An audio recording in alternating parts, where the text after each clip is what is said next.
അനധികൃത ലൈറ്റ് സംവിധാനം ഒരുക്കിയതിനെതിരെ ഹൈക്കോടതി. ഇതുപോലെ ഒരു ബസ്സിൽ LED ലൈറ്റ്സും ലേസർ ലൈറ്റ്സും ഇടാൻ സാധിക്കും. Central and state motor vehicles rules പ്രകാരവും ബസ് ബോഡി കോഡ് പ്രകാരവും light installation in motor vehicles code പ്രകാരവും ഒരു ബസ്സിലും RGB ലൈറ്റ്സ് ഉപയോഗിക്കാൻ സാധിക്കുന്നതല്ല.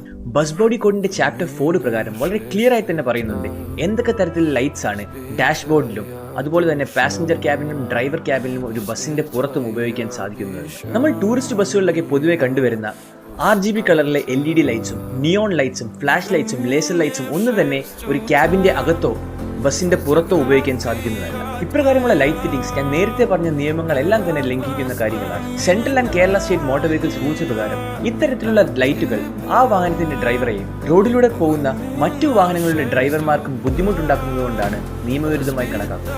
ഈ നിയമം പ്രൈവറ്റ് ബസ്സുകൾക്ക് മാത്രമല്ല KSRTC ബസ്സുകൾക്കും ബാധകമാണ്. അടുത്തിടയിൽ നടന്ന ഒരു കേസിൽ നമ്മുടെ ബഹുമാനപ്പെട്ട കേരള ഹൈക്കോടതി മോട്ടോർ വെഹിക്കിൾസ് എൻഫോഴ്സ്മെന്റ് വിങ്ങിനോടും കേരള പോലീസിനോടും ഇത്തരത്തിലുള്ള ബസ്സുകൾക്കെതിരെ കർശനമായ നടപടി സ്വീകരിക്കാൻ ആവശ്യപ്പെട്ടിട്ടുണ്ട്. ഇതുപോലെയുള്ള ഓരോ ലൈറ്റ് ഓൾട്ടറേഷനും